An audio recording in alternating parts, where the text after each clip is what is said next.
Only the girls played with Charlie. Or, more accurately, he only really liked it when the girls played with him. He was quiet, nervous, the sort that rambunctious sort of play that boys are known for didn't really gel with. Chasings, dodgeball, cricket and footy, Charlie never could wrap his head around those things. No. He liked the softer things. Books, reading, games of truth or dare. He tried not to think about what his dad would say about that. The things he'd do if he knew he spent his days with the girls. But why? That was the question of it. Why couldn't they hang out? Why couldn't he just be friends with who he wanted? Charlie didn't want to play rugby or get into fights with boys. He didn't understand the insistence on explicit shit tests. He just wanted to be himself. Was that so wrong? Hey, you okay? It's your turn, Dag. Ella always called him Dag, even though he, an American, had to adjust to the Australianism. A term of endearment. He smiled. Ella was his favourite.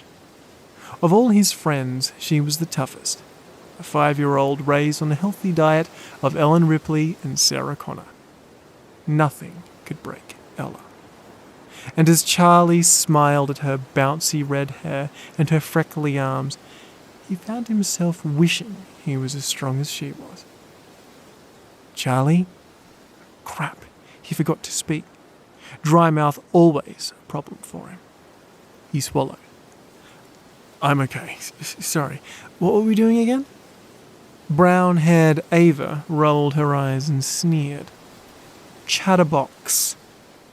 She presented the crudely folded paper chatterbox to him. It was such a funny game, Charlie thought. As silly as a horoscope or one of those "Which Power Ranger are you?" quizzes. He wondered if the girls had ever even seen Power Rangers. He shrugged. Probably wasn't really aimed at them, he guessed. He pointed to Ava's chatterbox and said, "Blue," following it up with the number 6 when asked. Ava sighed and rolled her eyes, making a show of annoyance as she performed the sacred chatterbox ritual. Charlie saw that she had shuffled back from him, just a few centimetres. Barely enough for him to notice was probably what she thought. But he did. Charlie felt his shoulders sink. Nobody liked being around him. For as long as he could remember, everyone thought he was weird.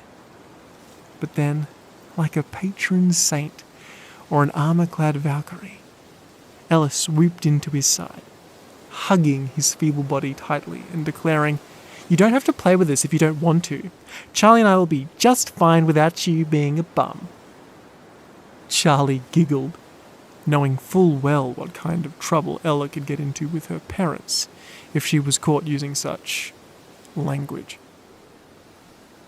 Ava stood and spat, tossing the chatterbox at him.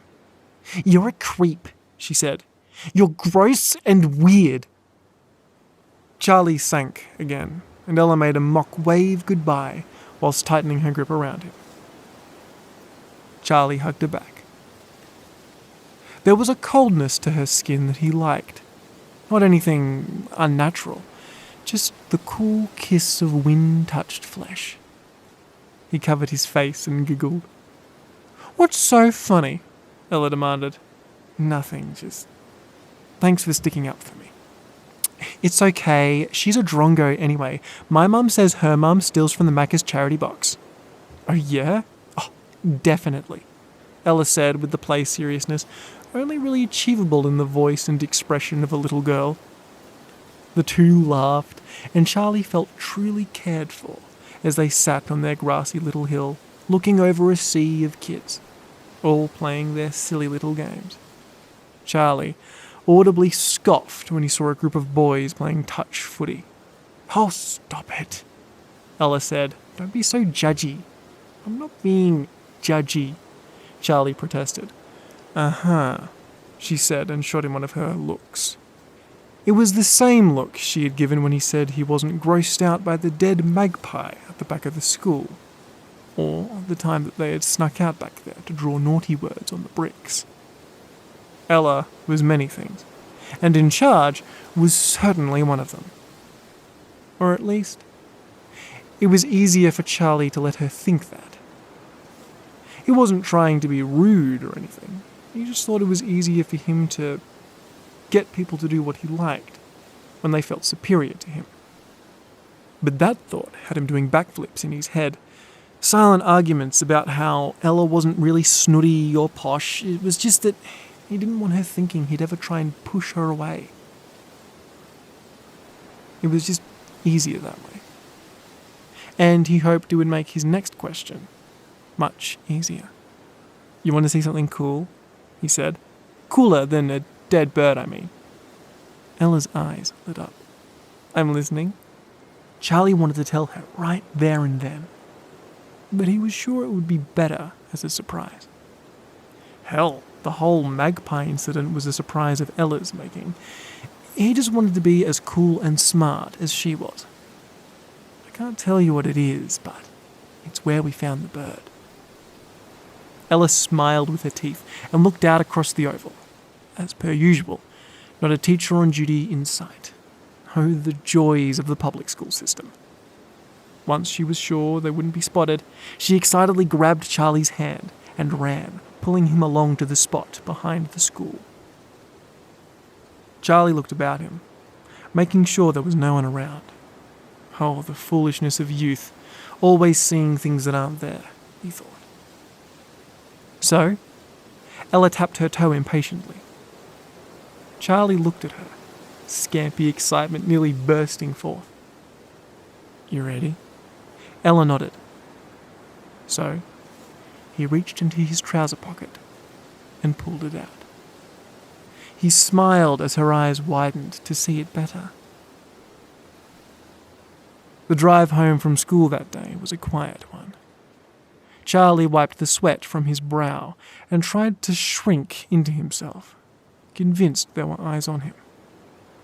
Stepping through the front door, "Welcome home, sweetie," echoed down the hall. He stood in the doorway, watched as Annie hung up her apron and came to greet him with a kiss. "Long day?" It was fine, just marking tests and getting ready for parent-teacher night. He averted his eyes, and Annie placed a finger underneath his chin.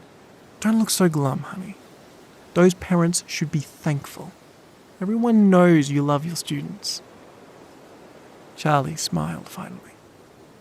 A wide, toothy smile, as he thought of the freshly cut lock of red hair tucked away in his wallet. A smile he meekly covered with a hand as he remembered the touch of Ella's skin. Annie was right. He loved his students.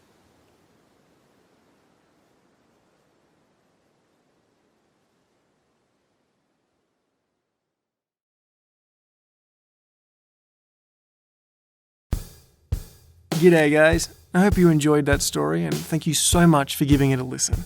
Remember, if you want some more scary stories, you can go to the Scary Stories for Late Nights playlist. Dusk Bowl has been a fantastic project to work on, and remember, if you've got any fanfic or fan art or any just questions about the series, feel free to email me at duskbowl.fm@gmail.com. I love every single one of you, and you've made being a microtuber probably one of the best experiences of my life. I want to give special thanks to my patrons, of course, being Lady Nevermore, Skulk Queen, Catherine Gordon, The Curator, and Stephen Stevens. If you see them in the comments, please say g'day. And to all of you, I bid you logs of love and shit shippers.